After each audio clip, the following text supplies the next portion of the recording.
Good morning.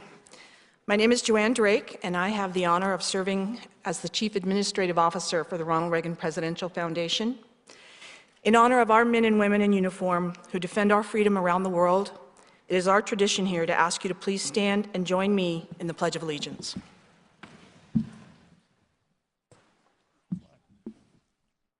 I pledge allegiance to the flag of the United States of America and to the republic for which it stands, one nation, under God, indivisible, with liberty and justice for all. Thank you. Please be seated. On behalf of Mrs. Reagan, the Reagan Foundation's Board of Trustees, and Duke Blackwood, the Director of the Reagan Library, I want to welcome all of you to the Reagan Library for the Bipartisan Policy Center's first meeting of its Commission on Political Reform, including the large group of current and former elected officials with us today, and students from both Royal and Simi Valley High School. I know that there will be other commission meetings similar to today's that will take place across the country this year and next, and I'm sure the audiences will grow as we go along. We're proud to join with the Bipartisan Policy Center in helping to launch the first in a series of programs that I know will prove to be an extraordinary effort by some extraordinary people. At the Reagan Foundation and Library, we are charged with fulfilling a mission to preserve and promote the legacy of our 40th president. Ronald Reagan's legacy as an actor, a television spokesperson, a union president, a governor, and as President of the United States runs wide and deep. It stretches from the rolling hills and the Pacific Ocean of his beloved California all the way to 1600 Pennsylvania Avenue in Washington, D.C., where he spent 8 years leading our nation. And as everyone knows, his influence extended far beyond our country's borders, where, as Lady Margaret Thatcher reminded us, he helped bring an end to the Cold War without even firing a shot. I know if President Reagan were here today, he would remind us all that none of his accomplishments, whether they involve shoring up a troubled Social Security system, reforming our nation's complex tax code, or even helping to bring an end to Soviet-style communism, would have been remotely possible without bipartisan effort. I had the opportunity to spend the first term of the Reagan presidency on Capitol Hill and the second term working for President Reagan at the White House, and I can attest to the bipartisan effort and spirit that permeated both ends of Pennsylvania Avenue. We have with us today a handful of former legislators from both sides of the aisle, including Senators Daschle and Snowe, and Congressman Glickman, Cox, Flake, and Bonilla, as well as Governor Kempthorne and Ambassador Tuttle, who, whether they agreed or disagreed with President Reagan from time to time, they worked alongside and with him for the good of the American people and the values we all cherish. Former New York City Mayor Rudy Giuliani, who was here just a month ago to help us celebrate President Reagan's 102nd birthday, perhaps said it best, citing the leadership style of President Reagan, a model he felt we should all try to emulate in a country where democracy, by its very nature, dictates compromise. He used a simple Reagan quote, I think apropos to the times, and certainly to today's event. President Reagan said, "My 80% friend is not my 20% enemy." While I know we have many gathered here today from different sides of the aisle or opposite ends of the political spectrum, I hope that the spirit of President Reagan's words will help guide you today as you wrestle with the difficult task of finding consensus to move our country forward. I want to welcome you all to the Reagan Library and wish you the very best in this very important cause. I would now like to introduce the President of the Bipartisan Policy Center, Jason Grumet.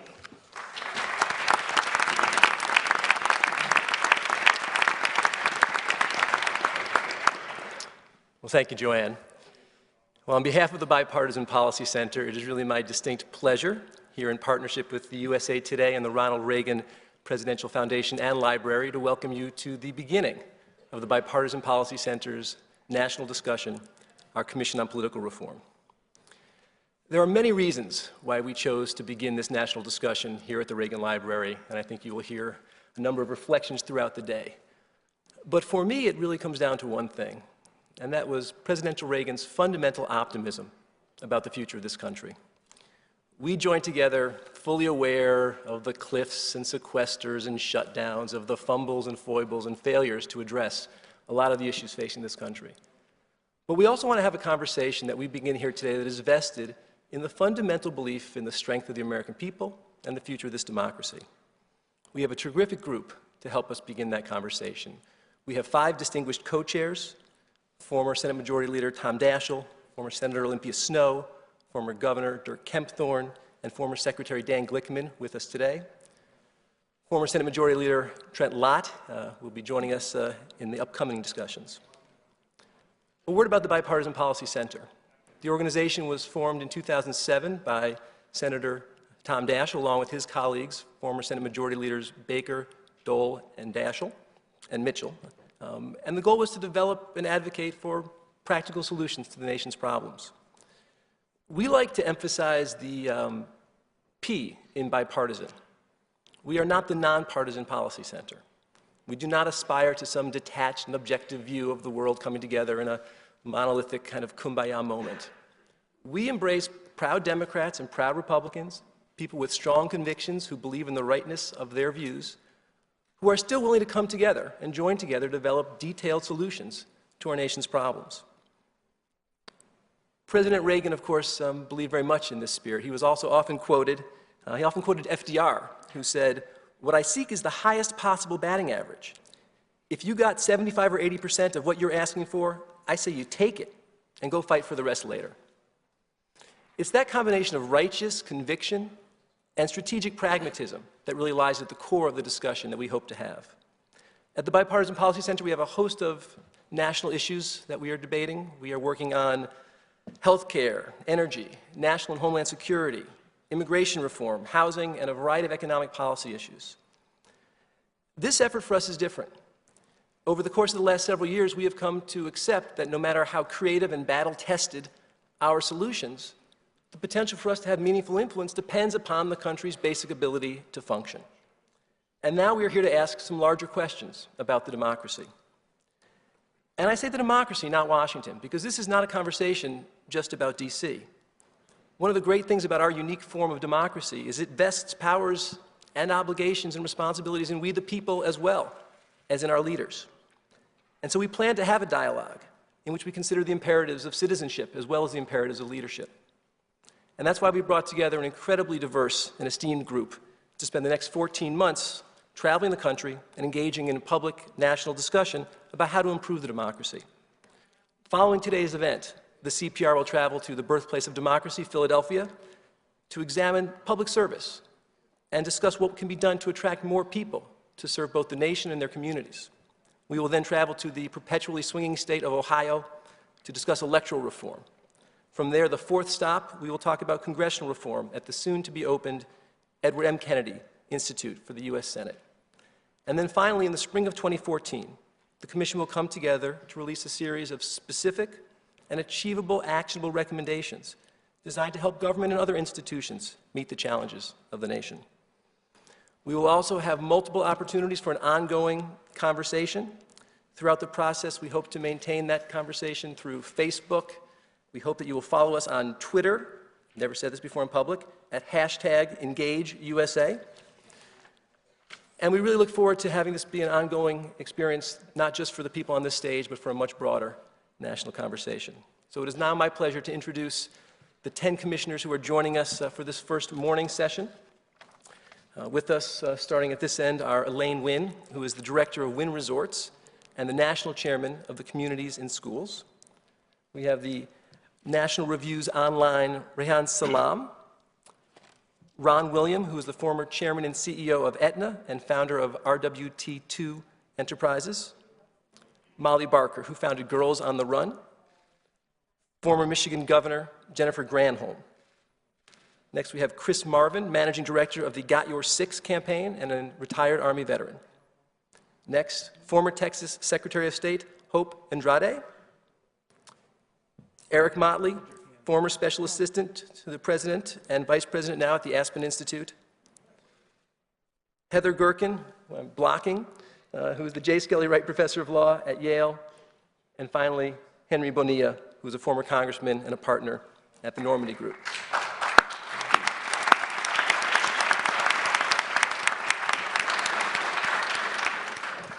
And finally, it is my real pleasure to introduce the moderator for our town hall meeting today. USA Today Washington Bureau Chief Susan Page. Susan is an award-winning journalist with great esteem among her colleagues. She is has served as the president of the Gridiron Club, which is the oldest association of journalists in the country. She's also served as president of the Washington House Correspondents Association.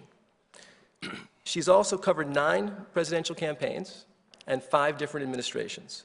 We are really honored to have her join us today, and now let me introduce Susan.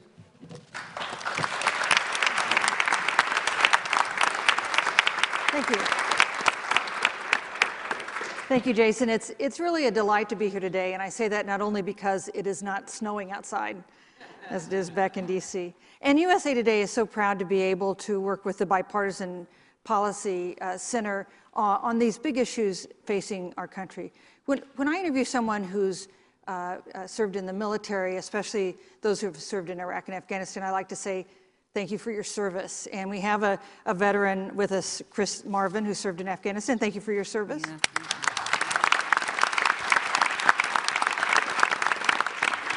But the fact is, we could say thank you for your service to every single person, all 14 people who are up here on stage, for their service in the Senate and the House, in presidential cabinets, in state houses, in the private sector, and in voluntary organizations. So let me say to all of you, thank you for your service. We invite everyone who is watching us to join our conversation that's going to follow. If you're with us here in the audience, you can fill out a card with your question or a comment. The forum is being live streamed on the Bipartisan Policy Center website, bipartisanpolicy.org. You can send us an email. You can find us on Facebook or Twitter. Use the hashtag EngageUSA. And I'll read some of your comments and ask some of your questions through this forum. First, let's start with a very brief video that 2 colleagues of mine at USA Today prepared, Cooper Allen and Shannon Green. It is sort of highlights the greatest hits of hyperpartisanship, in case you had forgotten any of them. Let's watch.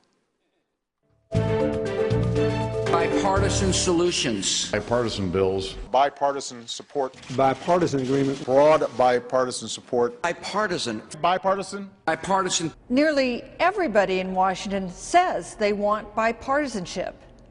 Not everybody acts like it. President Clinton stands impeached by the U.S. House of Representatives. George Bush doesn't care about black people. The reforms I'm proposing would not apply to those who are here illegal. Well, I got news for you. That you and your cronies in the government do this kind of stuff all the time. I am convinced the president is absolutely sincere in his beliefs, but he is, wait a minute. For the first time in our history, filibuster tactics were used against the president's nominee for Secretary of Defense. We're still stumbling from one fiscal cliff to the next with no long-term fix in sight. And last year, Congress had the least productive legislative record since World War II. To be sure, politics has always been a contact sport in America. On the House floor in 1798, a Federalist congressman from Connecticut used his cane to attack a Democrat-Republican from Vermont during a debate over the Alien and Sedition Act. Representative Matthew Lyon had to retreat to the fire pit and grab fire tongs to defend himself. But even some of the leading practitioner of politics worries that the Capitol's traditional partisanship has gotten out of control. They say it has polarized our nation and threatened our ability to address our most serious problems. And that, they say, is a change. By and large, it is really becoming harder and harder to govern as a result of the extraordinary devolution of the legislative and the political process in this country, and especially in Washington. Analysts point to a series of reasons why this has happened. Gerrymandered congressional districts, the rise of cable TV and talk radio with an ideological slant, the permanent campaign. All that has had an impact. How often do John Boehner and Nancy Pelosi talk? I suspect not very much. But Tom Daschle and I talked all the time. I had a red phone on my desk. When I picked it up, it only rang in one other place, and that was on Tom Daschle's desk. In the first term, we were surprised when we would advocate for the exact pieces of legislation that Republicans had authored, and they wouldn't support them. And they would quietly say to me, well, you know, it's politics, we can't. If I were going to make some suggestions to the leaders, find a way to have more communication. It would make a huge difference. And I think out in the country, outside of Washington, there's real consensus on how to move forward on a host of issues. So can anything be done about it? Let's hope so. Senator Daschle, let's start with you. We heard in the video Senator Lott say that there was a red phone on your desk and on his desk. These days, it would seem like Harry Reid and Mitch McConnell would only use phones to look at caller ID to avoid picking it up if they saw it was the other guy. So what happened? Well, the phones were taken out, unfortunately, and I think a lot of the communication, I think Senator Lott is exactly right. We lost the ability to communicate. Some of the means by which we used to communicate have no longer become ones that are being employed by the leadership, by the membership. It's become much more hyperbolic. I think a big part of it, Susan, is that members no longer spend much time in Washington. Now it's almost a badge of honor to sleep on your sofa in your office and not move your family to town. I'm told that in the last Congress, not one new member of Congress moved their families to Washington because everybody wants to be anti-Washington. And I think, so you start with this mindset. There was a freshman member of Congress who said, we don't want to know how Washington works. That's not why we're here. And I think therein lies the challenge, is that we've got to make Washington part of the process again and make it a valid venue for accomplishing the work that needs to be done. And it starts with better communication. Well, Senator Snowe, you said that this gridlock situation was a primary reason you decided not to run for another term in the Senate. And the fact is, it seems like there's almost no one left in the middle. There was a National Journal study that came out last week that said there was not a single Republican senator in 2012 who had a more liberal voting record than the most conservative Democrat. And there wasn't a single Democratic senator who had a more conservative voting record than the most liberal Republican. And I wonder, we see senators like yourself, members of Congress, choosing not to continue in public service. Is it miserable to be in the Senate these days? What's it like? Well, if you're result-oriented, it's miserable. When you want to solve problems, facing your constituents or the country, it's miserable. And that's the bottom line. I'm a fighter by nature, my Spartan side of my Greek heritage. And unfortunately, the process has changed in the United States Senate.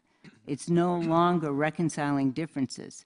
If either side has a position, and generally it's reflected as a party position, once that fails, if neither side has the votes, then they don't move to try to resolve those differences. They become irreconcilable. The question is, how do you get past those differences? And that's the fundamental problem that's occurred in the United States Senate. And you have more and more new lawmakers in both the House and the Senate. In fact, there are 43 new senators since 2008. And then you have the 2014 election, could be over 50%. So many who have not been part of a legislative body are not even familiar about how to make a law. I always threaten to go to the floor of the United States Senate and, Schoolhouse Rock, how a bill becomes law, and remind everybody how it worked. Because it's true. We don't have an amendment process. We don't have a committee process. Everything has broken down. So I came to the sad conclusion that the fight needs to be taken on the outside. And that's why this is so appropriate, to engage the public, to demand change, and to reward those who are willing to engage in consensus building and compromise, and penalize those who don't. You could have been a YouTube sensation singing Schoolhouse Rock on the Senate floor. Elaine Wynn, did you want to weigh in on this? Well, I'm not a policymaker, nor have I ever been one or aspire to be one, because it clearly is a complex world to live in. But I would approach this a little bit more philosophically, and I think that we're in the midst of sort of a cultural revolution where, with the advance of technology, there's a tremendous amount of fragmentation of personal activity. And all of us now have to deal with multitasking, being in too many places at one time, having the ability to be in many places at one time. And so I think the whole editing function of life has made it complicated for decision making. If we watch our children, we're kind of amazed at how many devices they master, how many activities they have during the day. I would extrapolate that into the world of adults as well.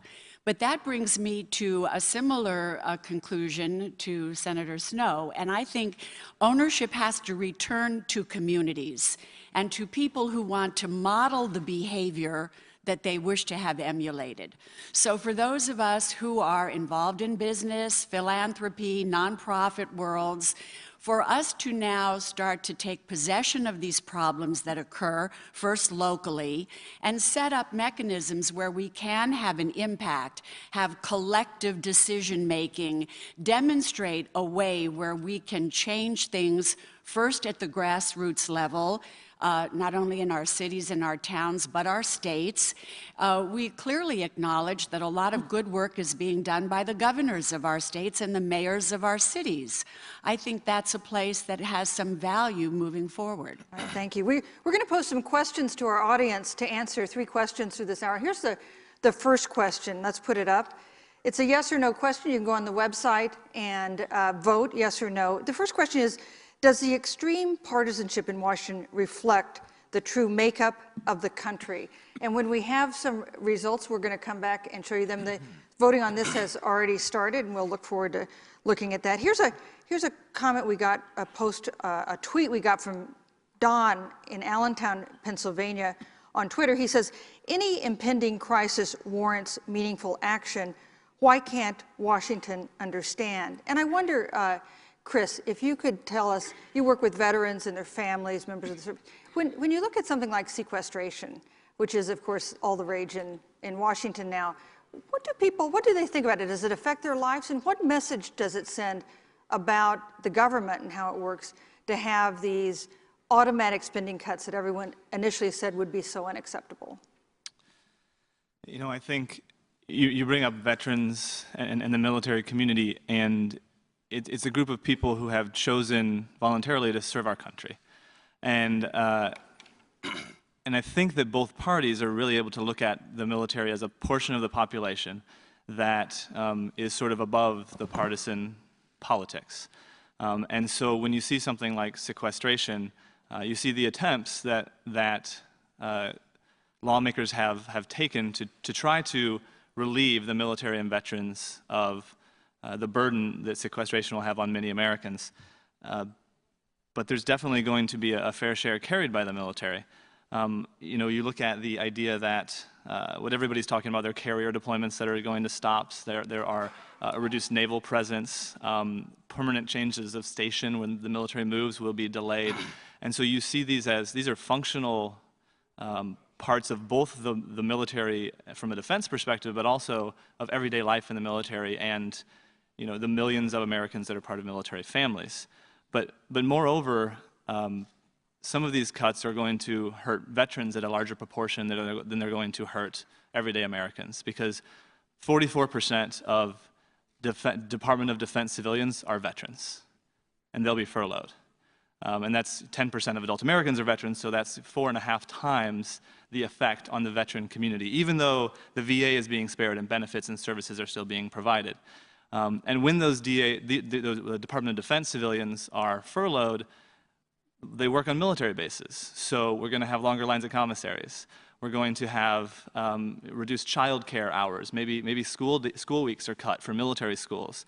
Family counseling might be pushed off or shortened. And so these things are going to affect the military families, if not the readiness of the country. And then, of course, you look at, you know, the idea of maintenance in the military as well. They're going to have to choose. Well, right now they're not able to choose, right? Whether they're going to defer maintenance on their airplane hangar or on their airplane. And as a helicopter pilot, I can tell you, let's defer it on the hangar because it's already falling apart.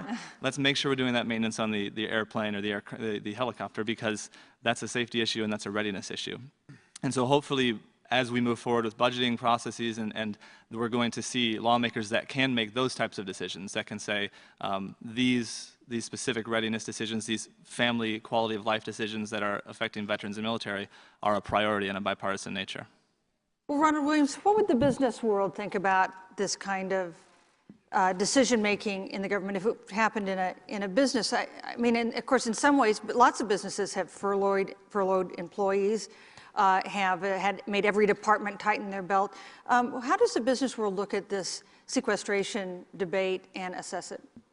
Well, I think the business community sees it as a continuation of an inability to have thoughtful discussion, debate, and reach conclusions that result in progress.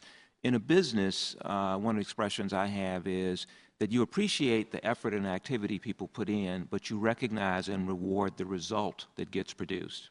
In this case, we're really not producing the right result for the American people.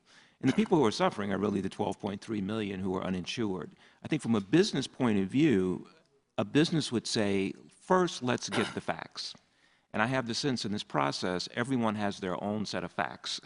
And it makes it very hard to make decisions and be able to come together. I also have the sense that there is not a respectful level of dialogue and discussion. You know, in a business, it's important not to demonize people who have different points of view. You want to hear all perspectives. You want to assume that people have positive intent, even though they may have different points of view than you have. And I think some of the demonization that goes on results in the hardening of the positions as opposed to the discussion of the solutions and the actual production of results that create business certainty that can get more people employed. We want to read tweets throughout this hour. Here's a comment that was actually posted on our website from Michelle, and she writes, "Partisanship has significantly impacted my conversations with family and friends to the point where I actually refrain from discussion with certain people who I know will be difficult to talk to." So talk about people having trouble talking to each other. And Brian, who's a U.S. Marine serving in Japan, writes us on Facebook, "Is there still a great silent majority in the middle?" Well, to go to that question, let's look at the results we've gotten initially on that first poll question that we posed. The question was, does the extreme partisanship in Washington reflect the true makeup of the country? 63% said no. 37% said yes. So by a wide margin, Americans say our politics is more driven by partisanship than the country is. But I have to say we did a poll with the Bipartisan Policy Center with a trick question to test this assumption by many American voters that it's not their problem, it's not their fault, it's really the result of the politicians. So we had two education policies, which we described to half the sample. Policy A is the Republican policy, and policy B as a Democratic policy. And then for the rest, the other half of the sample, we flipped the labels. The policy stayed the same, but the Democratic policy became the Republican one, and the Republican policy became the Democratic one. And you know what we found? We found people did just exactly what they accused politicians in Washington of doing, which is of reflexively falling back into their partisan corners. 75% of Republicans and Democrats aligned with whatever we told them their party's policy was. And most of them said they held that view strongly, not just somewhat. So they were really committed to this policy, which was designed really, they were really reacting only to the label. And I wonder, Congressman Glickman, what that tells you about American voters today. I think they're listening to too many news shows that reflect their own perspectives, and they don't have a variety of sources of information which allows them to think. And I think it also reflects the American educational system, especially in middle school and senior high school, where we no longer emphasize civics education and no longer emphasize learning and understanding what your government's about, what it's doing. Some of you may have seen Jay Leno does this thing called jaywalking once in a while, and they ask these questions that you have to have been born on Mars not to know the right answer to. And maybe it's a staged question and answer, but in many cases the people look like they were born on Mars when they're answering questions about who their president is, who their congressman is, how many congressmen there are in the country, these kinds of things. I mean, they're complicated problems, but you know, ultimately our media system, and I don't want to just blame the media because there are a lot of these complicated issues, and our education system doesn't encourage anymore, at least, a serious study of government, of politics, of civics, how we actually operate as human beings within the context of a collective system. And I think that's that is a partial reason why you see this a natural affinity to be in one camp or the other camp. We've become tribal a bit, and I think that the institutions and the media and our educational systems don't do anything to stop that. Well, okay, so I'll accept the media has some responsibility in the education system, yes, but what about voters? Should voters be looking at themselves when they see this problem and think it's so terrible? Of course, that, you know, it's like Pogo said, we have met the enemy and he is us, and you know, in this country we do give the greatest power to the people, but our political system doesn't necessarily respect that, and our elected officials often don't give the public the benefit of the doubt, but the public also has to ask the right questions. The public themselves can't just accept what some media star or some ideological zealot tells them as truth, and that's why family, schools, the faith-based community, all the institutions that we have in our great society need to be engaged. And one of the speakers, I think as Ron talked about, you know, you can give me several opinions, but the facts are the facts. And it's ultimately up to a lot of institutions to do that. It's just not only up to the politicians, because they've been known to stretch the truth since the beginning of time. You know, it really Present is. company accepted. That's yeah, of course, right, of course. Right. Governor Granholm, you are both a former governor and a media star. Well, I would say a couple of things on the media side. The media definitely has a piece of the responsibility for this, because there is no doubt that the media strives to achieve the most aggressive conflict they can, and therefore it's not rewarded. To compromise is boring. Conflict is exciting. Therefore, the media strives, certainly the electronic media strives to get that conflict going, because you get more eyeballs, right? But with respect to people, I mean, there was a poll that was done in January that said that Congress's approval rating is less than that of a number of unpleasant things like cockroaches and lice and, you know, Nickelback, the band, who knew? But it is better than gonorrhea and meth labs, so maybe we have something to work with. But the reason why Congress's approval rating is so lousy, and I was having a conversation with a number of my students the other day, and they said basically government has become irrelevant because the structures do not reward people participating. The structures, meaning, as Larry Lessig from Harvard says, we reward the funders and not the people. The funders have a hugely disproportionate megaphone, and the people do not. And when the people continue to see themselves be carved out of having an expression, whether it's limiting the amount of time they can vote or requiring onerous hurdles to be able to exercise that right, then that further exacerbates the cynicism of the public. So there is a responsibility in the media, yes, but there is a responsibility for us to devise structures that enable that voice to be heard in relative proportion to the population and not in relative proportion to people who are millionaires or billionaires. Right, well, the money in politics issue is definitely an important one, but before we leave the media point, I wonder, how did you respond then when you did your show on Current TV after serving in public office? Did you find yourself wanting to seek people with the most fervent views so it'd be better TV? Well, we wanted people who were good TV. So people who are good TV are people who are talkers, who are interesting. If you have people who are boring speakers and who are just sort of mealy, soft, nice, that's not going to get you eyeballs. So definitely the cable TV network is part of the problem in terms of not seeking consensus, but seeking conflict. We want to read your tweets. Just use the hashtag #EngageUSA. Here's a comment from Facebook from Ian from Hawaii. God knows what time it is there.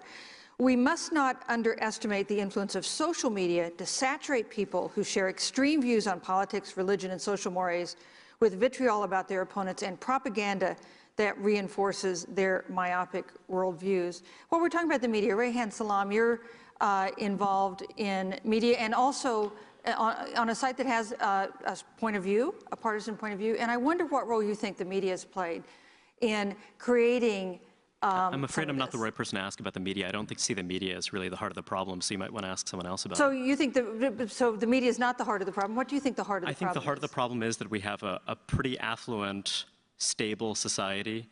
There are some people who are very much excluded from this prosperity, but I think generally speaking, and when you're looking at the median voter, people are relatively prosperous.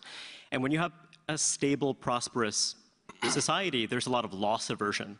And when you're looking at an environment in which we have sluggish economic growth, when you're looking at the kind of, we don't have a lot of fiscal capacity.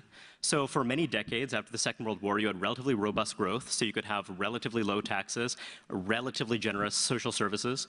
And now you have a moment when there are hard choices to be made, and there's loss aversion. So the question is, who is going to have to bear these losses? Who's going to have to sustain these burdens? And when that's a fundamental question, there are going to be deep disagreements about what we ought to do, what we want our society to look like. And so I think the fact that you have a lot of partisan heat reflects that basic fact that loss aversion is fundamentally a kind of very real phenomenon. It's a very difficult proposition. And I think that when you're looking at those deep disagreements are exacerbated by many of the ways we've tried to solve the problem. So for example, we've engaged in successive rounds of campaign finance regulation to try to address this kind of perceived concern about funders. Now, the problem is that this has in various ways weakened the political parties. I'm someone who believes the political parties can play an incredibly constructive role in channeling these political passions and seeing to it that parties are oriented toward the median voter. The problem is that when you have a candidate-centered campaign finance system rather than a party-centered system, there's an every man for himself dynamic. And that really undermines the ability of the parties to discipline their members and to discipline this kind of extremist tendency that some people have identified. So I think that what you're really looking at are some deep structural problems, and also we want the government to solve problems. So the more the government solves problems, the more that it expands its regulatory authority, the more valuable it is to control the government. And so the more money will be poured into politics, whether directly through campaign finance contributions or indirectly by, for example, purchasing media outlets. So I think that these are deep structural problems. There are things we can do to ameliorate them, but I don't really think it's so much about personal relationships and what have you. It's the fact that we're faced with very difficult problems and deep disagreements about how to solve them. Well, if that's the case, and we head into a round of deficit reduction talks, which we seem to be, does that mean this is just going to get worse and worse and worse because these hard choices, which a lot of the hard choices not yet been made, because of these hard choices, will this situation, you think, just continue to spiral down?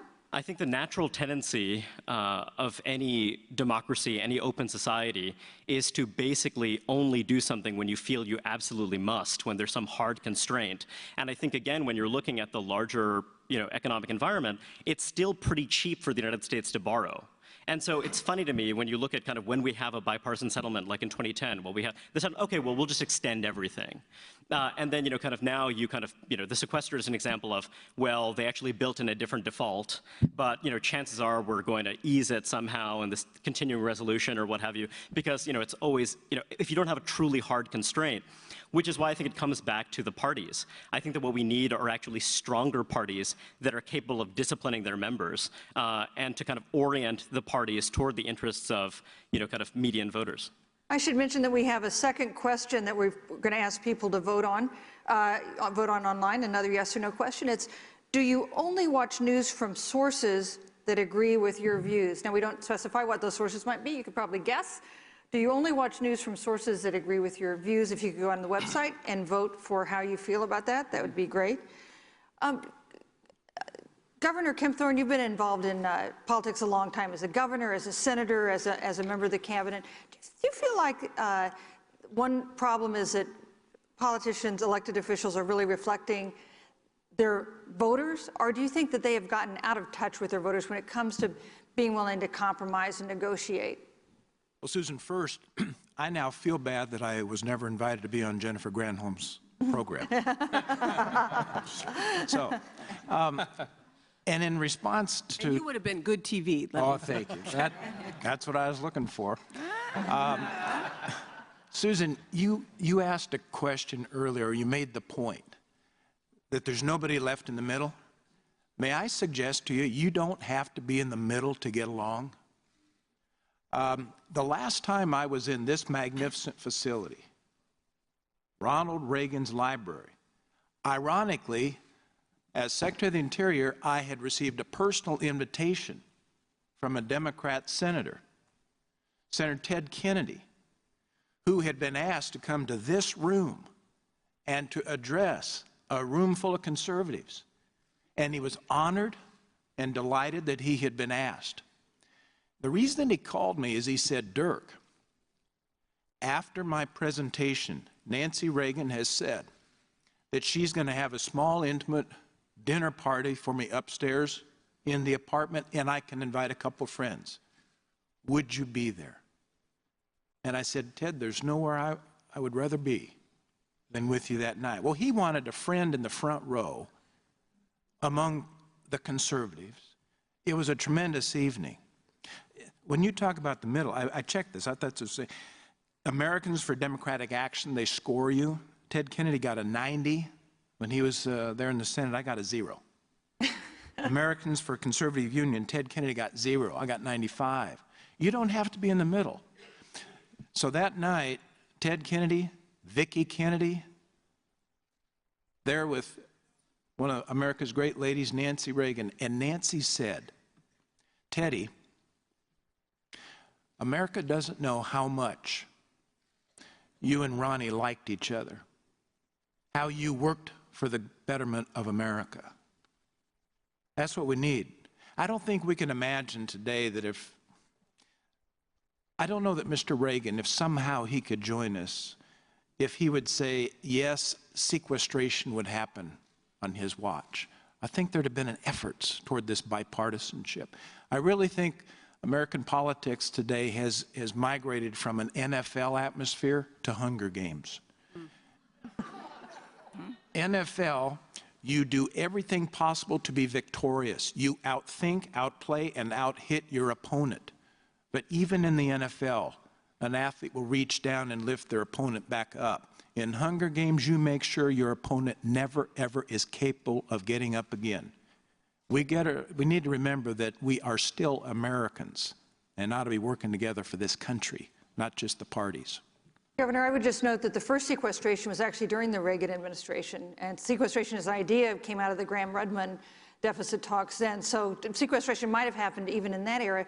But while you were in the Senate working with Ted Kennedy, and you couldn't have had more different voting records, did you feel it was politically risky for you in Idaho to be in alliance with that liberal lion? And do you think, however risky you felt it was for you then, do you feel that politicians now feel it is much riskier to work across party lines with someone with such a different voting record from them? Yes, I think today it is risky. Was it risky in Idaho? Perhaps with some, but when you believe in the people you work for and you explain it to them and you can show them and demonstrate time and again, this is where we are in the records, but I can show you where those members of the party on the other side were able to help cobble together, because our founding fathers, after having come out of a monarchy, said we will never again have power reside with one entity. So they made this diverse government, sharing the responsibility. And therefore, with diversity, you better figure out how to find consensus. And that's what I think we're moving away from. We've got to get back to that. Congressman Bonilla, does it look different to you now from when you were serving in the House? It has changed drastically just in the last 5 or 6 years. I still roam Capitol Hill regularly, and some of the current members and senators often comment, it's almost like everyone's afraid of their own shadow. They're worried about saying something, even uttering a phrase that might wind up on Twitter or YouTube. It didn't used to be like that. And some of the stories that we're hearing earlier today are hitting the nail right on the head about how, for example, Dirk talking about working with Ted Kennedy. Some of the strongest allies and continuing friends that I have today are Democrats that we built strong relationships with during those days when we still worked on bills together, conference, different bills with the Senate. Sometimes we're up till 11, 12 at night getting an appropriations bill done. And you wind up thinking, you don't like being there that late or arguing and having votes on amendments, but you emerge from those times thinking, hey, you know, we got something done here. And like Dirk was pointing out, there were some colleagues in the room that we might have complete opposite voting records on regularly, but we still had that camaraderie that we said, hey, you know what, we'll get up and do it again tomorrow. And now, for some reason, the leadership in the House and the Senate does not allow as much opportunity for members and senators to have skin in the game and to be, it's like in any corporation, any church, even in families, when you empower people to do their jobs and get it done, you find you emerge from that stronger. And for some reason, there seems to be a lack of that in this day and age. But again, I think Dirk made another good point. You don't have to have a middle ground as much as you have to have a willingness to sit down and have some tough decisions made about major pieces of legislation. Another point that it's very important is I think some of the lacking of this in this day and age is that every vote you take in committee, every speech you make even in a committee hearing is recorded and flashed out to all of the different groups, and you might not even say something the way you meant to say it, and then people portray it as that, oh, you're trying to cut veterans' benefits or you're trying to cut Medicare, and you're supporting something that's going to be on a television commercial or in some kind of ad back home. And it's unfortunate that all of that is now used against everyone almost on an hourly basis.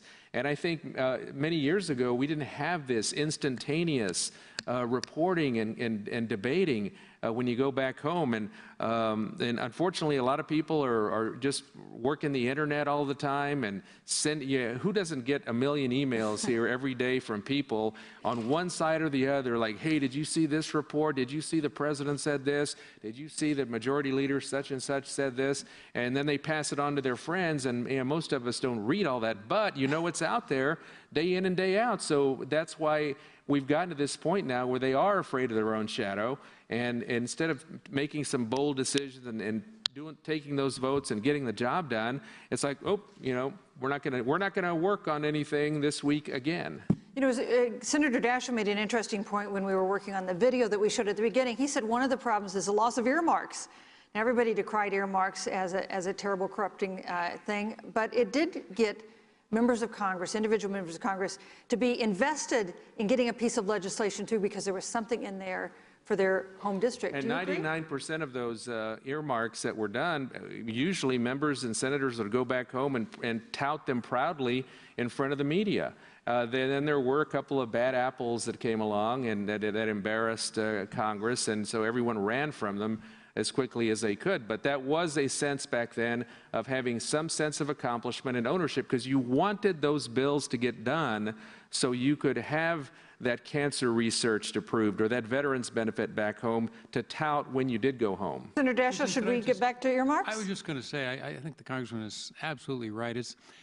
We hear it all the time, beware of unintended consequences. And earmarks is one example. I asked Howard Baker once just how he was so successful in getting things done. And he said one word: earmarks. He said people feel invested, and if they feel invested in the legislation because it brings something to their constituencies, they're far more willing to be engaged all the way through the process because they want that piece to be included. But, there are two other quick examples. One of the reforms that occurred in the 60s and 70s, right after Lyndon Johnson was majority leader, were caucuses. Lyndon Johnson only had one caucus a year, and he had it in January, and he never had another caucus. And so all the reform-minded members of Congress came and said, we think that we don't want a dictatorship. We want to be involved. We want to be engaged. We want to have more caucuses.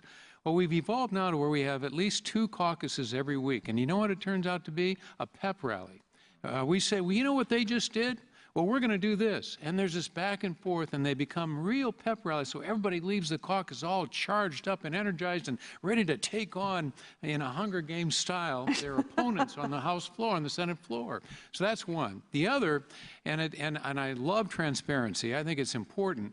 But transparency has a downside. All this media scrutiny, even today, what it does is it makes people clam up. They don't want to say anything in front of a camera that they would possibly get in trouble with. So everybody's very reserved. You can't really be honest with your colleagues if you've got all of this.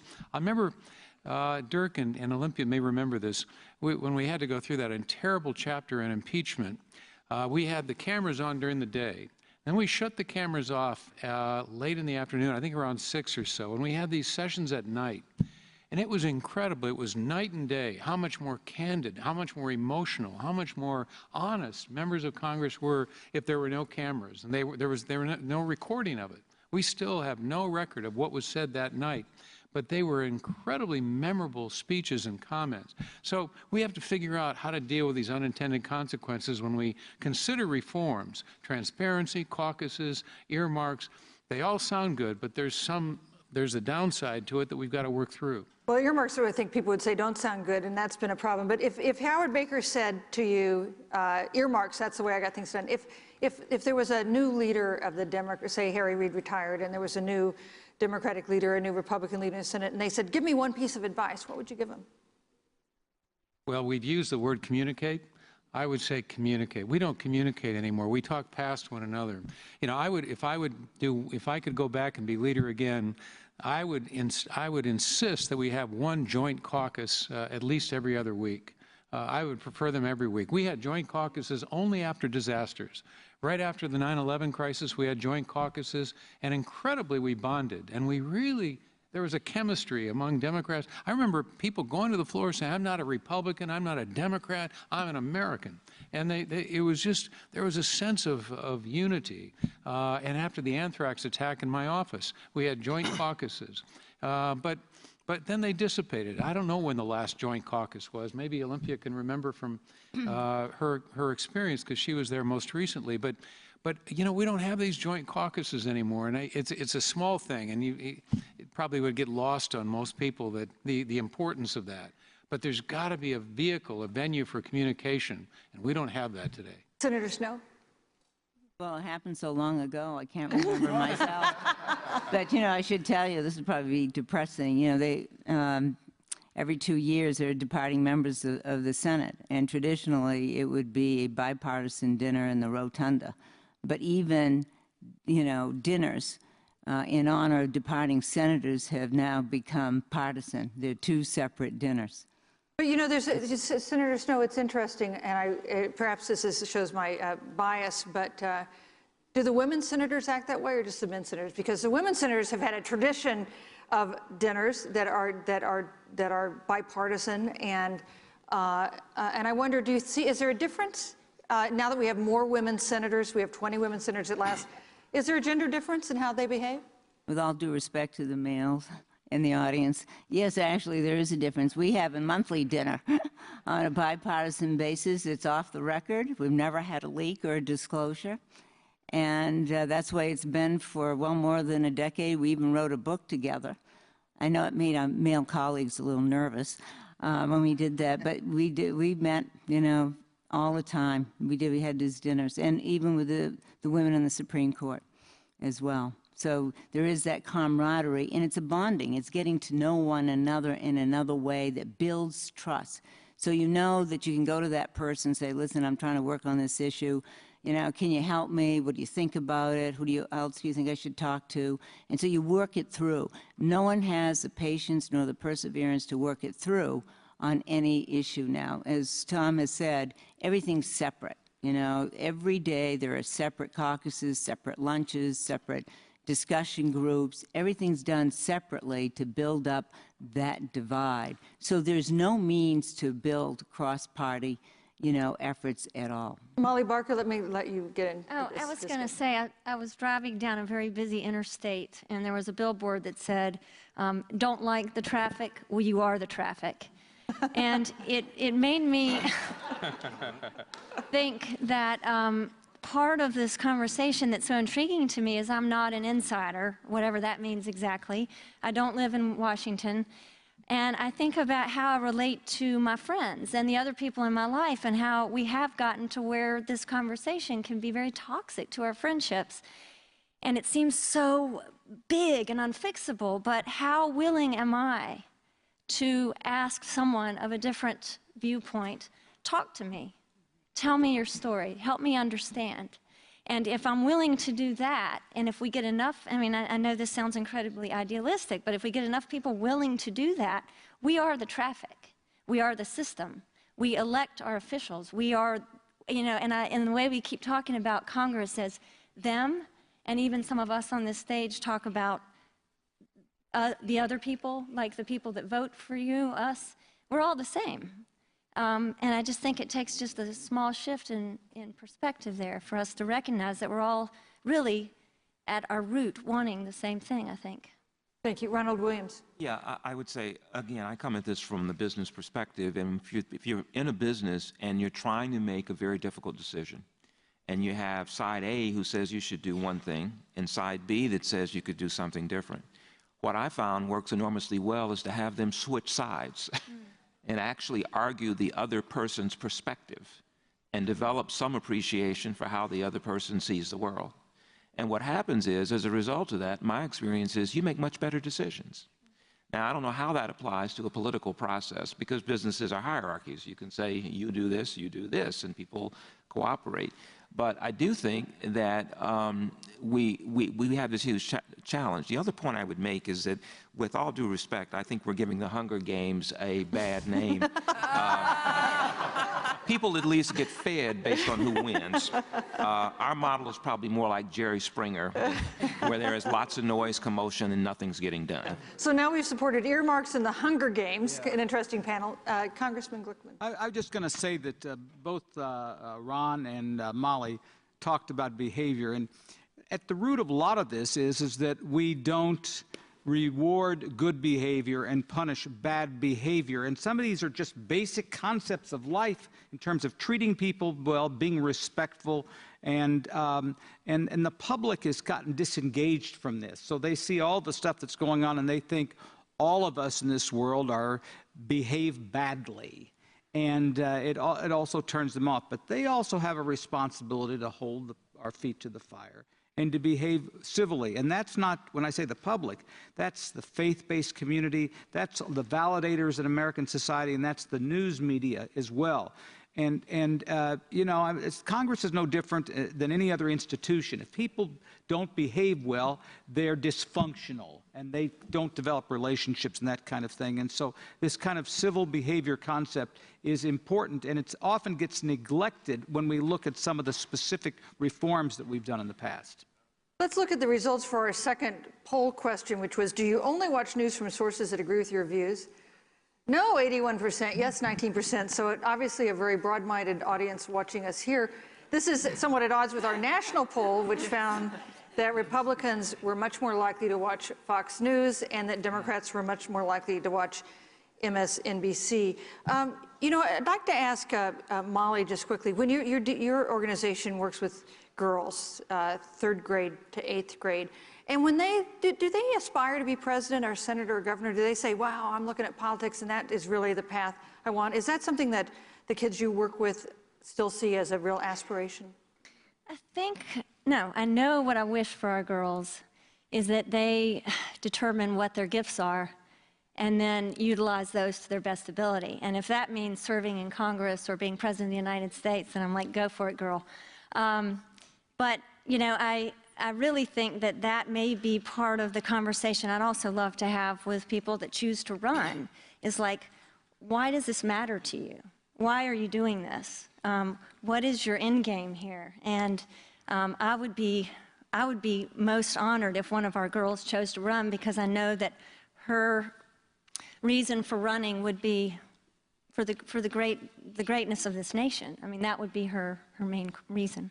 Eric Motley, let me ask you, you worked at the George W. Bush White House on personnel matters, managed the appointments process, and I wonder if you found the people you wanted to give an appointment to. I'm sure you had a lot of people seeking appointments, but for the people that you wanted to appoint to jobs, was there any reluctance to serve because of the tone that Washington has taken, or does it not really have an effect? It was less about the tone, it was more about the burden of the process. And we've recently completed a commission where we focused on the appointments process. And we worked with the Senate and the House. It was bipartisan. And we achieved enormous success. And I think there is an appetite among congressional leaders to work together to try to find viable solutions. I do want to make a comment. One word was in, I think a very important word is relationship. And when Senator Daschle made his opening comments, he made his comments about the investment of people in Washington, D.C. We talk at one another and we don't have dialogue, we don't have serious conversations. I never will forget when I moved to Washington working in the Bush administration, I ended up living in the basement apartment of Senator Claiborne Pell's house. And one evening I decided to organize a dinner and to invite a lot of my senior White House colleagues. And then someone said to me, "You live in the Pell house. Can you do that?" And I asked Mrs. Pell if it was okay if I invited these colleagues to dinner, she was in residence, and she said, "Eric, you know, we've always had bipartisan dinners here, and we didn't think of them as bipartisan dinners. We thought of them as inviting our friends here to the House. And how could we not work with people in our community? Our kids went to school together. They played soccer together. We had wonderful relationships. They were Girl Scouts and Boy Scouts together. We had an investment in families, an investment in the American enterprise. For the last 6 months, I've been trying to get my congressman to have dinner with me at my apartment and some friends on weekends, and he's never around. He leaves on Thursday to go back to the district to raise money, and he comes back early on Monday morning. He has no investment in the relationships with his colleagues on the Hill. That's a real concern. Thank you. Let's pose our third question, our third and final question that our online audience can vote on. This question is, do you feel that your views are reflected in the political process? Do you feel that your views are reflected in the political process? We'll hope you'll vote, and we'll come back and get results in a few minutes. Here's a comment on Twitter from Clay, writing us from San Francisco. He says, "Please solve the root problem instead of the symptoms. Plurality voting plus gerrymandering equals polarization." And a similar comment from Sean, posted on Twitter, Sean writes this from Washington, D.C. He says, "Partisan primaries push candidates to the extremes. Adopt jungle primaries, as in California and Washington state. Incentive is to moderate." So let me ask Hope Andrade, you were Secretary of State in Texas in charge of elections, this idea of open primaries that California and some other places have done, where it's just the two finalists from the primaries, even if they're from the same party, who stand for the final office. Is that something that you think would help? Well, you know, serving as Secretary of State, our goal was always to make sure that we provided our voters with all the information that they needed so that they would go out and vote. So we always are looking for ways to simplify things, to encourage voters to participate in this democratic process.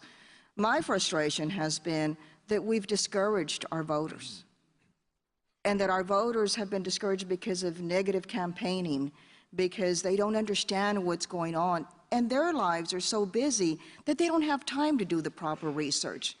So we were always committed to making sure that all of this information was readily available for them, so that when they would go, they would be able to make an educated vote. My message to everyone has always been, this is one of our most important privileges as Americans, is to participate in this incredible democratic process, and we must not give up. So, of course, in my position, I didn't set the policy. It was great because my answer to any question was, I follow the will of the legislature, and those are the people that you elected. But I think that we always need to look at ways that we can encourage voter participation. Well, do you think we're going in the opposite direction with the move in any number of states to tighten voter security? I think what's happening is when people say my vote doesn't count, so why should I go out and vote? My message was always, your vote does count. Every single vote counts. But that's the perception. People are tired, people are angry, and you know, I'd often have people come up to me and say, I'm not going to vote. I'm so tired of hearing about this election, a certain election. And I'd say, don't give up on going out and voting just because you're not happy with that. Just don't vote on that particular but why do you think people say my vote doesn't count? They just feel that, in Texas, of course, it's because, you know, we're not a swing state, and so people would say, but it's not so much about whether you are responsible for electing our president or not. It's the matter that, as Americans, this is a privilege that we have, and we should exercise it. You know, people like Chris, they fight for this for us, and so we shouldn't take it for granted. You know, in Texas, we always say we're Texans, but we're Americans. And I get so disappointed when other countries are fighting for this, and we have it, and we don't use it. And for our young people, you know, I always was excited when I'd see our young people at our polling places, because it was always our regular seniors that helped out at the polling places, but we need to get our young people involved in this. Because you're the future, and we can't give up. Yes, our country's going through some uncertainty and we're divided and so, but you know what? We're going to come back. Well, but Heather, it's up to all of us. Yes, I'm sorry, I didn't mean to interrupt you. No, I mean, it's just all up to all of us. We can't give up. And I think that's why all of us are here today. Well, Heather Gergen, you're an expert on election law. Do you think it's becoming harder to vote with some of these new security laws, or is it an appropriate measure that many states are considering? Oh, I think it's certainly becoming harder to vote because of all these security laws and various efforts to make it just more difficult for people to get to the polls, cutting down early voting and so on. And it's too bad, actually, because in many ways the voter ID fight, from an academic perspective, might be one of the silliest fights around, for the simple reason is there is no evidence of people committing fraud in person in the polling place. And just think about it for a simple reason. Imagine you want to steal an election. Just pretend for a moment you want to steal an election. You're not going to bus 100 people around to 50 polling places, have them pretend that they're someone else, hoping that the poll worker doesn't think that they remember that so-and-so actually died a couple days ago and he's not on the poll. That's not what you're going to do. You're going to steal absentee ballots. So the odd thing about some advice here for people who are looking to steal an election.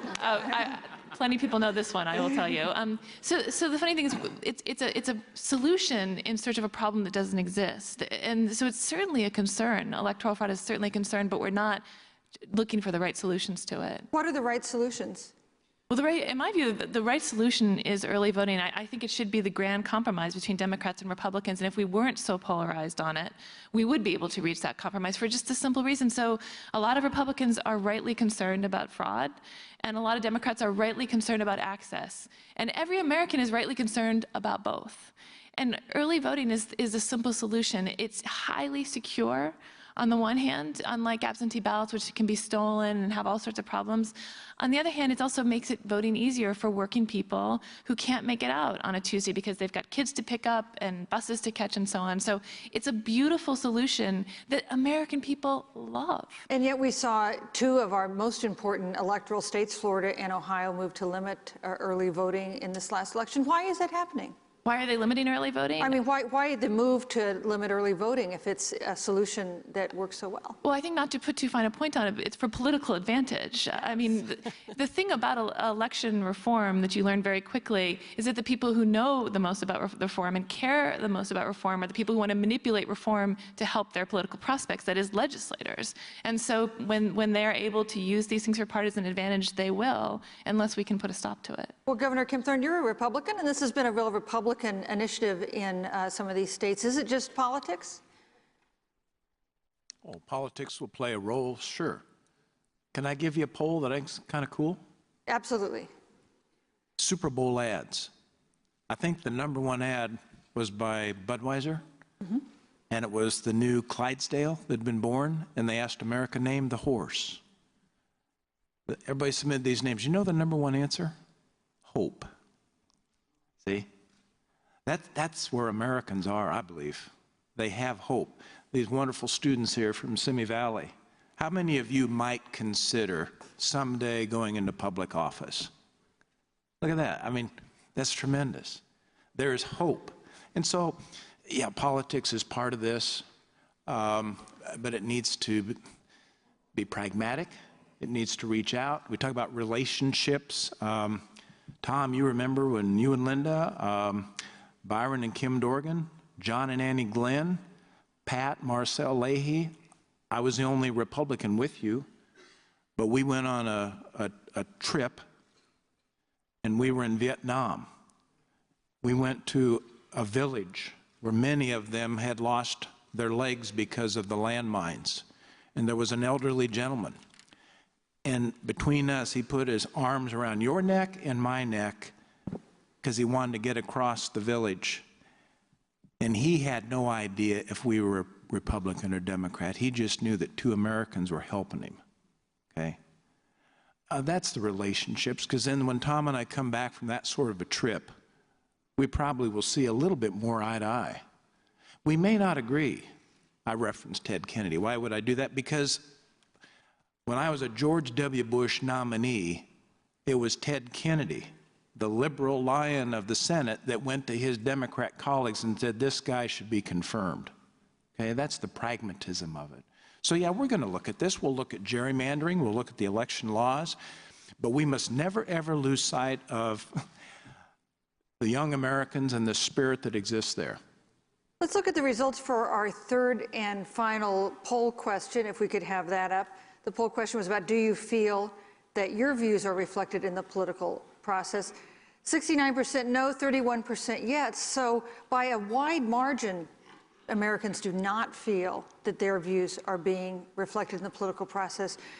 Chris, you're not a politician. Why do people feel this way? Do you feel this way?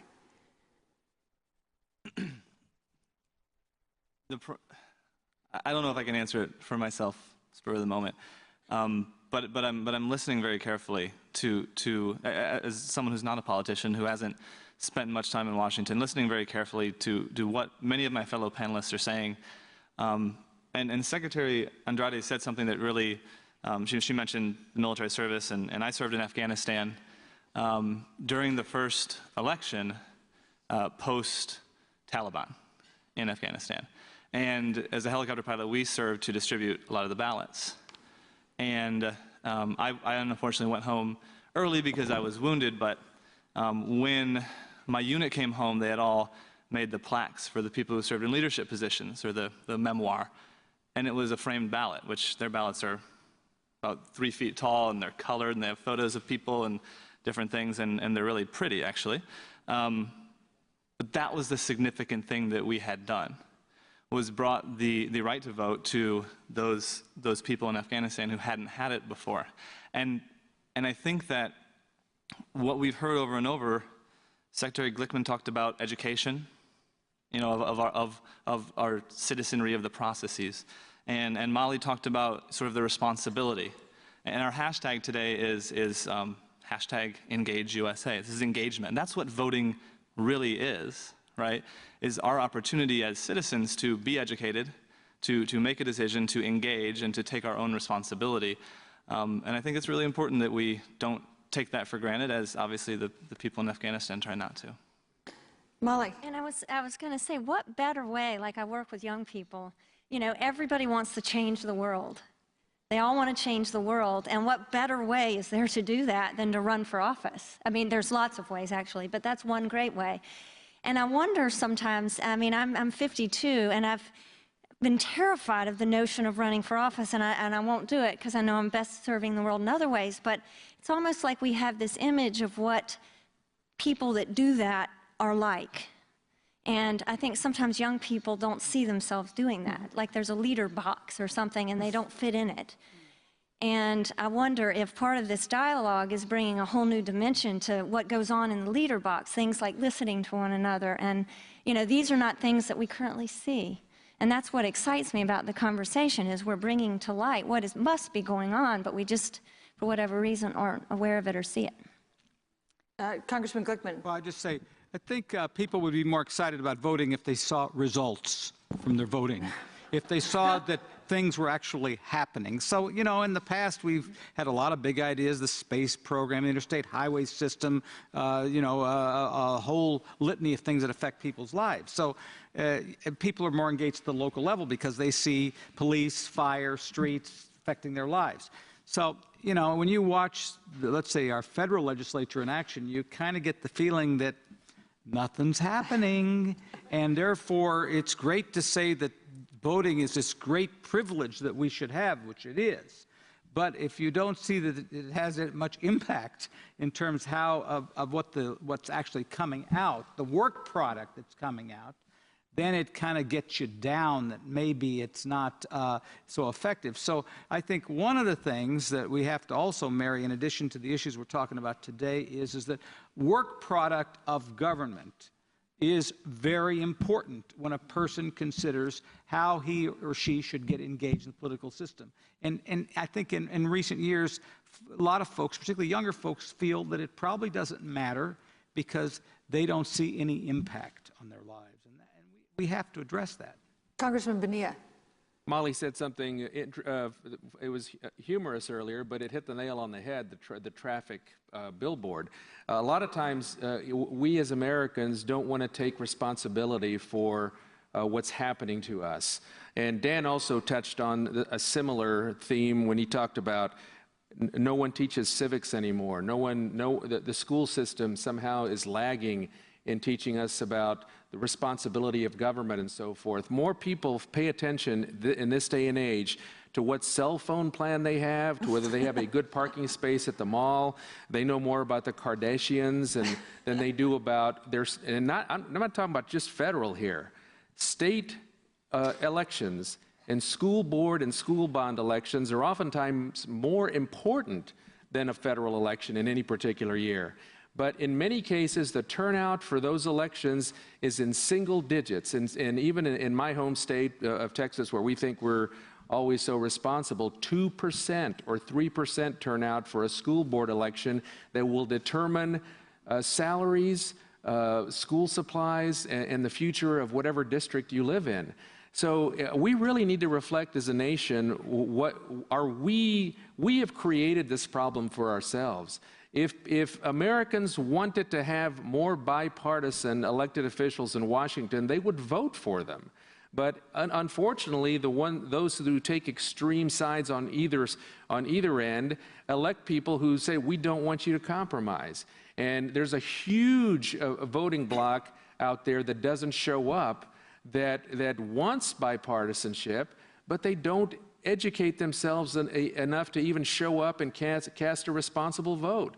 So let us not forget that what the root of the problem might be. It may not be in Washington, and it may not be in the state houses. It may be in our own homes and neighborhoods where the root of this problem is. Thank you. Governor Granholm. Yeah, I think that it is true that people are discouraged and don't show up, but there's some element of rationality when they feel like if they show up and they're in a district that has been gerrymandered in one way or another, that their vote does not really count. And so they're making a decision that my vote's not going to count because it doesn't reflect the community that I'm in.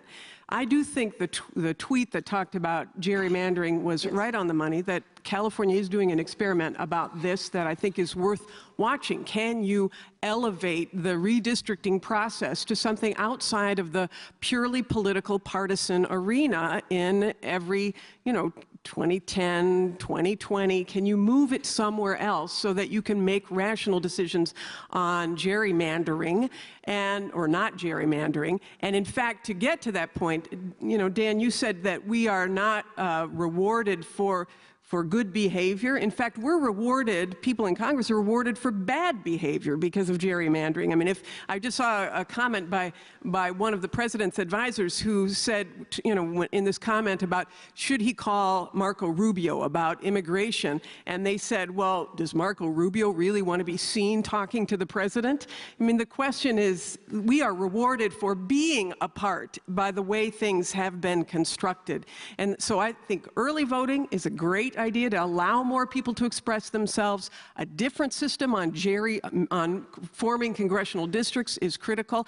And I know we're going to have a conversation at some point about money, because I think money is absolutely corrosive, and that issue has to be fixed too. Well, can I add to that point? Yes, please, I think go it's ahead. a critical issue, and it's concerning primaries. The point is people don't have those choices anymore. Right. Yes, because of the gerrymandering, that's a major issue, but you don't have center-right, center-left candidates in primaries. And so as a result, even in the general election, then you don't have a choice in the final analysis, because sometimes you get the far right or the far left as the only choice that emerges from a primary. That spills over into legislative process. And that's why the United States Senate has become more like a parliamentary system now, where you're voting in political blocks on party positions, and there's no means to cross over. I mean, you mentioned earlier that there are no people in the middle. I guess the point, and that's true, it's the third year in a row, fourth time ever. And the point is, and I agree with Dirk, you don't have to be in the middle to work things out, because there was a time in my 34 years we could work things out from the right and from the left. That was what it was all about. You knew you had disagreements. I mean, that's why we were there, right? Why we were Republicans and Democrats and some independents. but it's how you work it through. And that's what's not happening now.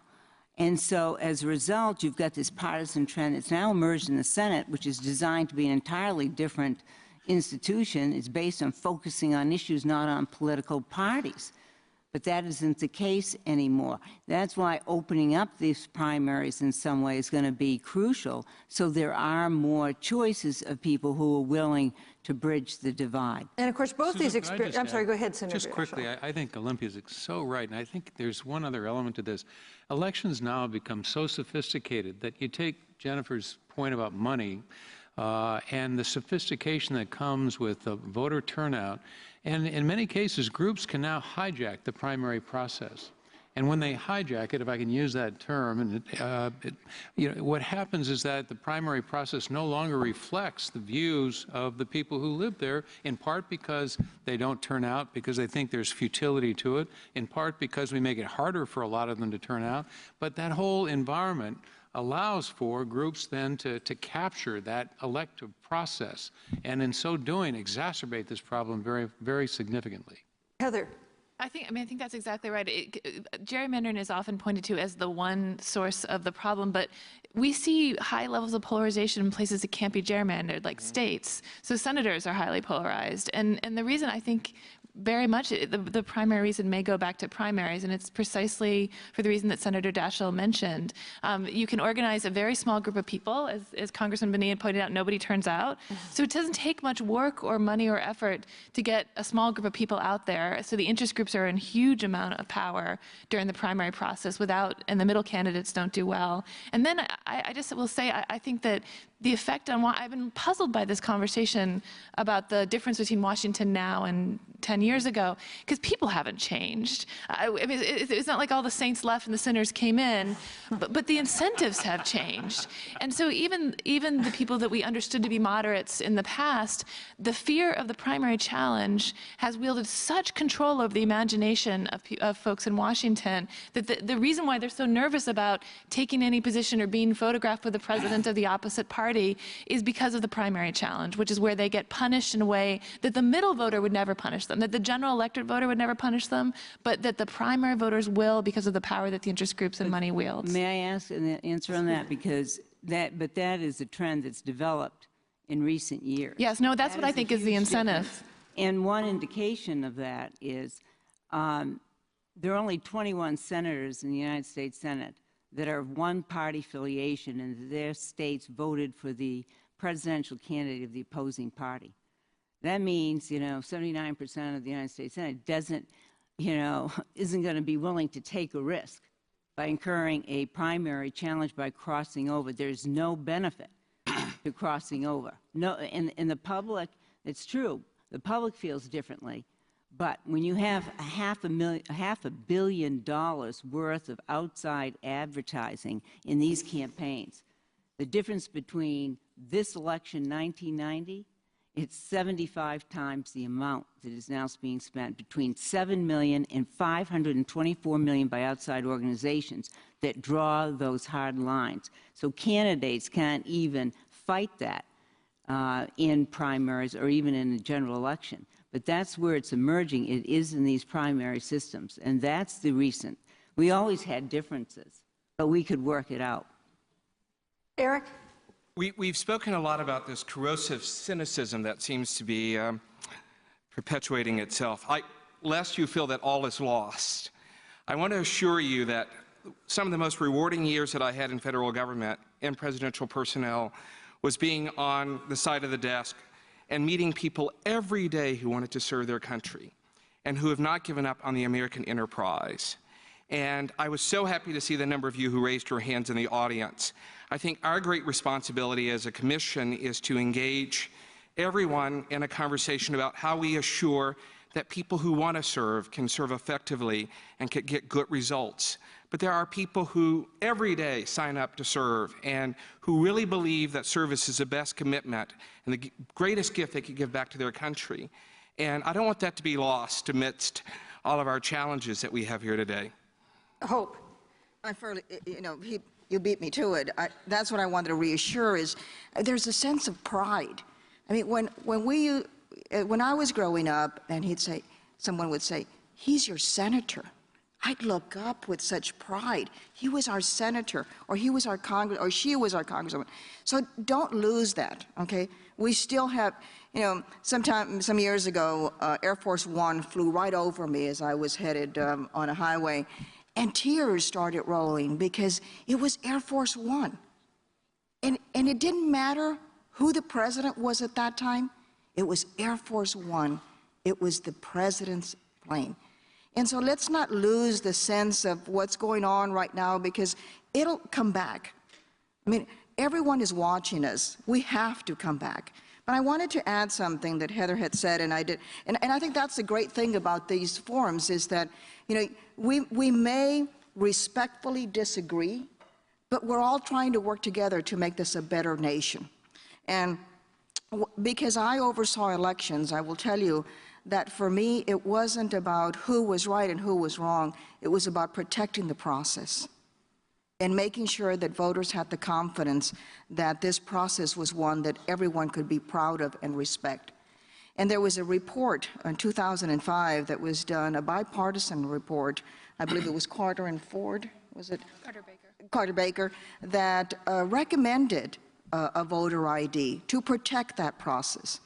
So just keep that in mind, is that when we look at these things, it's not whether is it a Republican issue, is it a Democratic issue, it's about, are we doing the right thing to protect the process? And so, and early voting really is the trend. I saw that more than half of our voters did early voting. Why? Because you could stop as you were going to the grocery store, or to school, on your way to work, you could stop anywhere and vote. So I certainly see that as a trend, and we should continue to do that. I'm glad to tell you that we now have 5,000 people watching us on the webcast, so a big audience across the country. And we're still taking their tweets and reading their questions. Just use the hashtag EngageUSA. Governor Granholm raised the issue of money in politics. Let me read two comments from our audience that relate to that. The first is Joan from Orlando, Florida, posted this on the website. When I worked on Capitol Hill in the 1970s, the legislative assistant, either on the staff or the committee staff, wrote the legislation that actually meant something. It seems like all interesting legislation these days is written of, by, and for the corporations or some special interest group. How do we stop this? And another comment from Twitter, from City Girl Tweets. How can we get our elected officials to vote against the interest of campaign contributors? Governor Granholm, what would you say to these two questions? This to me is such an enormous issue, because members of Congress spend between 30 and 70% of their time raising money. Members of Congress spend between 30 and 70% of their time raising money. And so whenever there is a bill to be considered, the chair people of those committees have a huge opportunity to raise money from those who are affected, right? Whenever there is a sunset provision on a tax extender, there's an opportunity because those who are benefiting want to preserve their benefit. The amount of money being raised is so out of proportion from those special interests to that being raised by from individual citizens. In fact, the top 32 donors to super PACs matched the donations of 3.7 million people giving under $200, just from 37 people versus 3.7 million. So as a rational matter, if you're elected, you're going to go to where you can get the biggest bang for your buck, so to speak. These races are too expensive, and getting money, or at least reducing the influence of money over elections, is, I think, the most important job, perhaps, that this group can consider. And how would you do that? I think you need a constitutional amendment, honestly. And I think that has to come... Constitutional amendment that would... That would reduce or limit the amount of donations that, I mean, you've got the whole issue of spending being speech, which of course the Supreme Court has decided, and you've got the issue of corporations being people and therefore being free to be able to spend.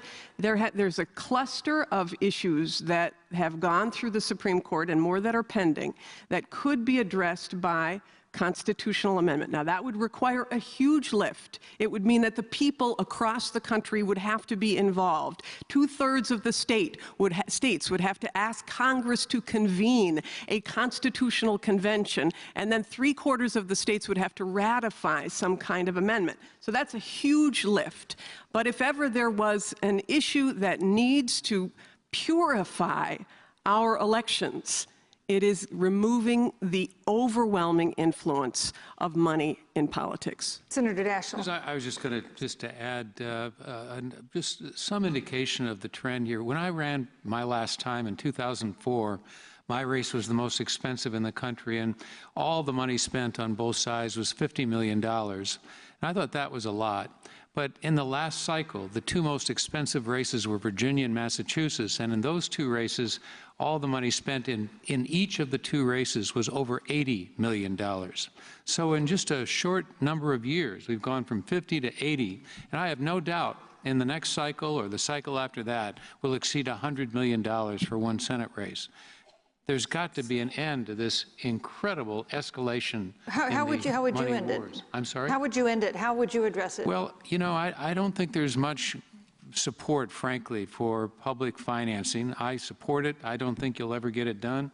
I think Jennifer's the only real answer is to draw a distinction between speech and money. The Supreme Court has ruled that money is speech, and that you can't limit speech by limiting, you're limiting speech by limiting money. And I don't view that interpretation to be the correct one, but that's how the court rules. So the only way you can get around it is to offer a constitutional amendment. And I'm sure if you'd poll our many 5,000 audience participants, I suspect that today there wouldn't be the support for it. But I can't think of another way to deal with the alternative, the solution than that. Question. Yeah, we should pull that question.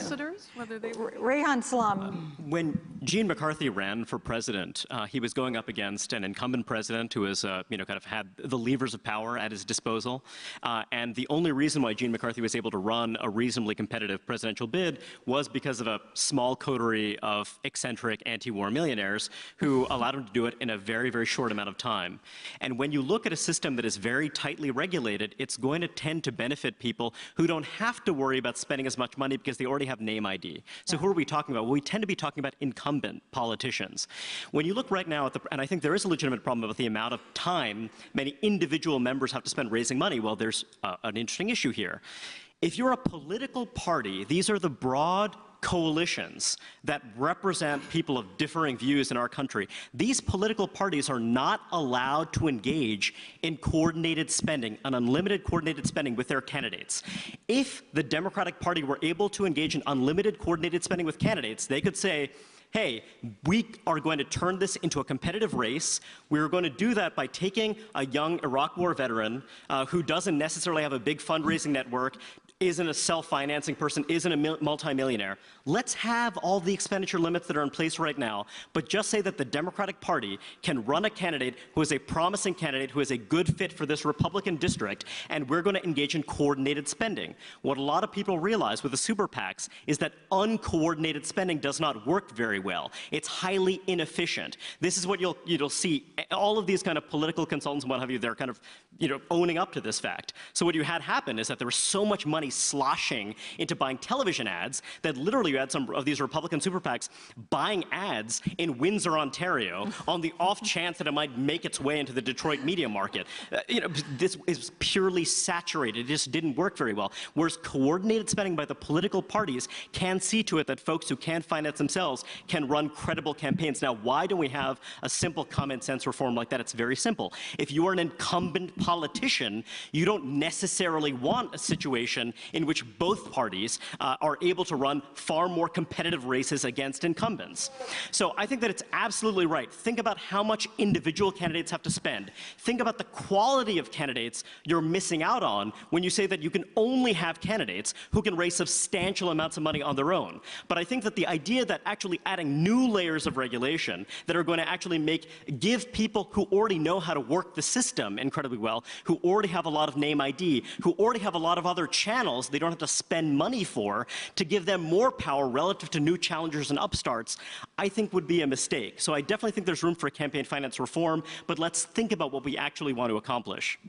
I have a secret to tell. I've never told anybody else.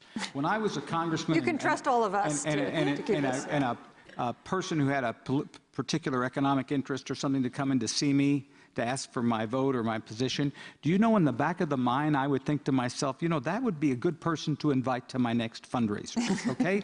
I've never told that secret before to anybody else. But here's the point, that it defies the laws of nature to believe that people give you money without expecting something in return. They don't like the fact that my hairline or my tie or my jacket, I can tell you for sure. But that's the way it's always been. As Sam Rayburn said, money is the mother's milk of politics. The question is, it's also become the cottage cheese, the yogurt, and everything else in the process.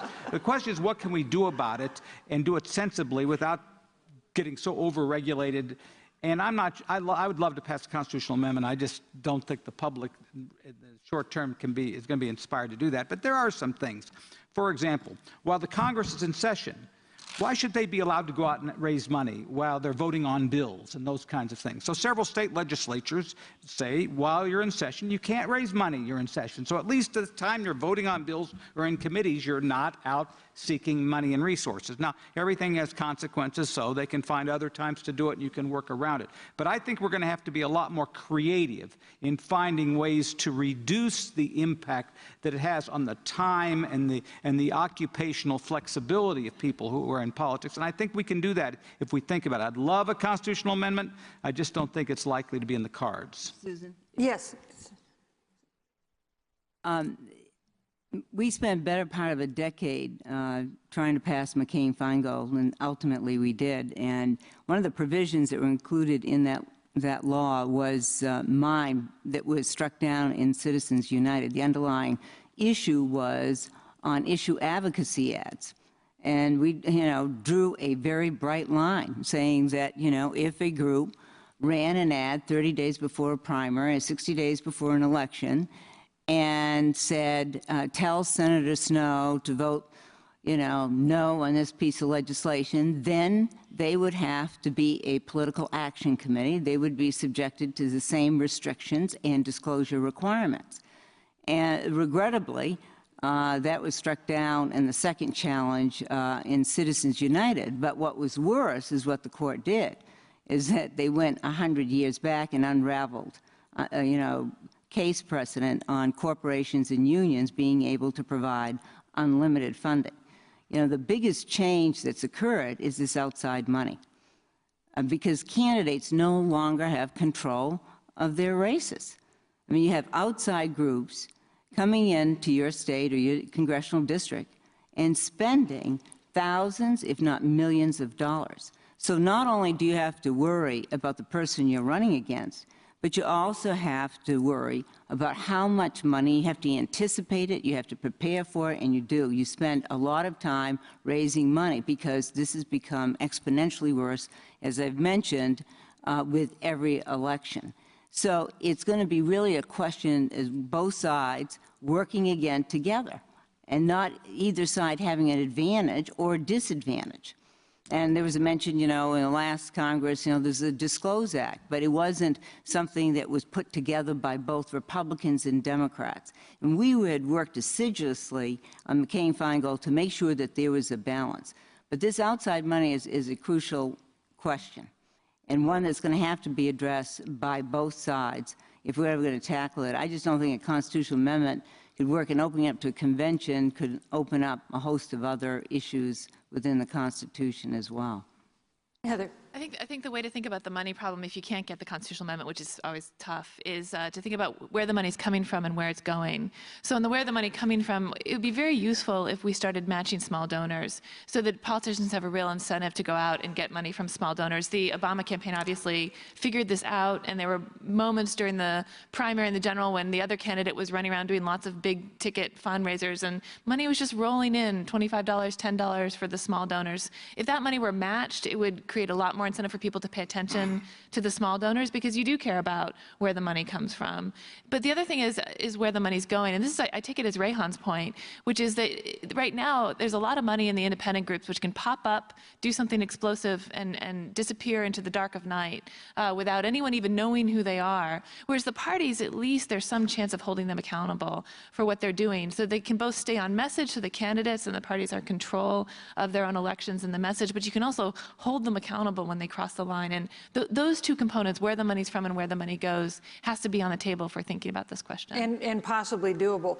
We've gotten a whole series of questions from Twitter and from Facebook and from our audience about filibusters. So let me ask one of the audience questions about a filibuster. What is the worst example of the filibuster in the Senate? Who has a candidate for the worst use of the filibuster in the Senate? We've got two former senators. The person. No, the case. Oh, well, that's interesting. However you wish to answer would be fine. Well, just while others are thinking of the answer, I think the worst is just the number, the sheer number. Yeah. You know, from 1917 to 1967, that's going through some very difficult times, including the Vietnam War and civil rights movement. There were 50 filibusters and cloture votes. Just in the 112th Congress, there were 129. In 2 years, there were about over 2 times as many as we had in 50 years. So the sheer number is, in my view, the worst aspect. And there's plenty of blame to go around with regard to why that is, but I think that would be my candidate. Anybody else have a candidate? Do you have a person you'd like to name, Senator Snowe? Well, you're out now. You can do whatever you want. No, I think the question is really what Tom said is the number, the sheer number. And then again, it gets down to a breakdown in the Senate and the lack of communication between the leaders in trying to work through these issues, because what happens is that there's a threat of a filibuster if there's no guarantee of amendments, and we're not having an amendment process. And as you know, the leadership reached an agreement early at the beginning of this year, albeit it's temporary for 2 years, where there'll be, on a motion to proceed, there won't be a filibuster, and the majority leader has agreed to allow 2 amendments to be offered by the minority, but I hope that's not the ceiling. I mean, the Senate is designed to be a deliberative body. That's what it's all about. It's to provide stability and security, to sort through the issues, to slow down the process and to work it through. And somehow we got this imbalance. It's not the rules of the Senate, it's the human behavior behind it. And the fact is, we're not having a deliberative process. So you get the threats of the filibuster on our side. You know, if there's intransigence on a number of issues, they simply disagree, or there's a concern you're not going to be able to have the assurances of offering any amendments. That's going to change. I mean, there is a reason for the cloture, I mean, and the cloture vote to end the filibuster, is also to protect the rights of the minority. To have that 60-vote threshold is critical. That's what makes the Senate extremely unique, because it is majority rule, but it's also predicated on accommodating the rights of the minority. So hopefully they can return to some, traditional means by which to consider legislation in the Senate. But for all practical purposes, that's not happening. I mean, the majority leader is filling the amendment tree, which means to say he will select the amendments that will be offered, even on the part of the minority. And that's happened, 70 times over the last 6 years.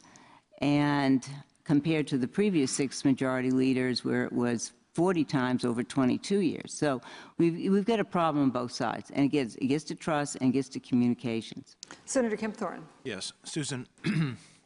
To pick up on what Olympia said, so the House of Representatives, the People's House, 435 members, really I think often they are limited to 1 minute to 2 minutes of comment. That's it. There's so many.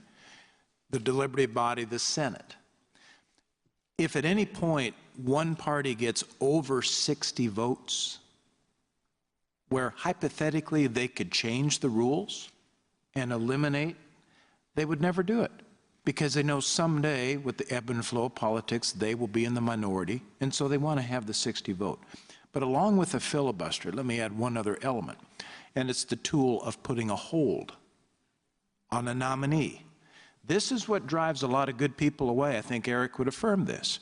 You put a person's life on hold because somebody's going to say, nope, we're not going to vote on this nominee until this issue is dealt with. It may have nothing to do with the person. Ron, you made the point that in role playing, sometimes you should argue the other side. Congress does this all the time. And I'll tell you when we flip sides. It's when we go from minority to majority. When you have the party that has the White House, they believe their president should have his nominations taken up or down. But as soon as they lose the White House, they're the obstructionists, okay? So here's my suggestion, and that is, if you all agree, and you have them on record, both parties are on record, even though it was just when they were in the majority, that they support that, put an effective date that is, in this instance, 5 years from now when you do not know who will have the White House, okay? Don't affect the incumbent. You'll never get that, but put it far enough out there. And I think a number of these reform measures could be done that way. Put an effective date that it does not affect incumbents right now, because it's pretty tough to reject it then. We're just about out of time, and I want to ask if anyone has a point they want to make that they feel has been overlooked, or a response to someone that someone said that we haven't been able to get to. Well, could I just add one other thing on campaigns, and then I'll stop. And that is, we mustn't forget the absolute effectiveness of social media. I think in this last presidential election, it was pointed out that among 80% of the voters, they didn't get their information from TV. So when you look at all this money that's being spent on television advertising, it may or may not be effective. It's Facebook, Twitter, it's all the other things, and that's where there's a science that's growing, more and more of this political science on messaging and media. So at some point, the dollar may not be as relevant. It'll be who understands social media most effectively. This is a more general comment. Our founding fathers really wanted our system to not work very well. So we got to start with that premise. Mm-hmm. They created a system that institutionalized conflict and gridlock because they created a separation of powers. They didn't want a strong executive versus a strong Congress. They wanted an equal Congress and equal executive, and then they further complexified it by dividing Congress into two equal bodies. So the whole thing was designed so that we wouldn't be able to run roughshod over anybody, and we couldn't move very fast. It's the proverbial 1 foot on the brake and 1 foot on the accelerator. That's what they wanted. Okay? Now, the problem is that in order to get anything done, you got to work through exquisite and important relationship building and develop trust. And in order to actually get through that great barrier that the Constitution had in mind, what's happened, in my judgment, in recent years is that those barriers have been more difficult to jump over because of all the factors we've talked about today. But even if we make changes and get through these barriers, you know, this country still operates pretty well because there is a kind of fundamental distrust of giving too much power to the government. And so I don't want people to think that if we make any of these changes that everything's just going to be hunky-dory, we're going to be able to solve every problem overnight. This system was meant to be slow, deliberative, complex, and at times very frustrating. Governor Granholm, did you have a final comment you wanted to make? No. Senator Daschle? Please. Susan, I would just say you started the video by talking about the caning incident, and there have been a number of caning incidents. I just read an account. There's a fantastic man who worked in the Senate for 67 years. His name was Isaac Bassett, and he writes with great clarity about the many things that he saw on the floor. And senators used to pull guns on each other, and they passed a resolution at one point that all fisticuffs had to occur off the floor. I can testify, at least in the last 30 or 40 years, there's never been one cane or one gun pulled on the Senate floor, no fisticuffs, so there's actually hope. I mean, something to brag about. Exactly. Yes. Susan, I guess I would make a final comment, and that is, what a pleasure that we've launched this here at the Ronald Reagan Library. And Nancy Reagan, again, a lady of great class and graciousness, issued a letter to us, welcoming us. And our our collective love and affection for Nancy Reagan. And I think that when you think about Nancy Reagan, the role that she played as Ronald Reagan's support, soulmate, someday if you had a panel with our spouses, if Patricia were sitting here instead of me, if our respective spouses, I think you would get that perspective too, of the role that families play and how they need to be factored into all of this as well. It's not just political science, it's people trying to live. So to Nancy Reagan, to all the spouses, God bless you.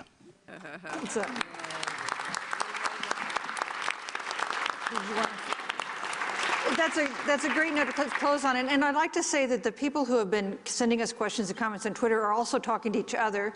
Here's a comment that Jason in Florida posted on Twitter. The two parties have become like Red Sox and Yankee fans. Oh, boy. Neither one will ever cheer on or support the other. But that got a response on Twitter from Allison in New York who says, well, I'm a diehard Sox fan and I am friends with many Yankee fans, so maybe there's hope. On behalf of USA Today and the Bipartisan Policy Center, I'd like to thank everyone who made this town hall possible. That includes all our great participants on the panel in the Ronald Reagan Library and Foundation Library, we thank, and especially our audience here in Simi Valley and online. This certainly isn't the end of this conversation, but it was a great start. Thank you. Yeah, thank you.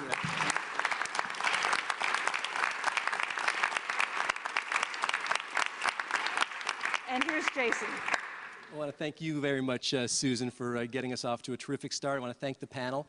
For the now 13,000 of you following us online, I want to let you know we're going to take a little break.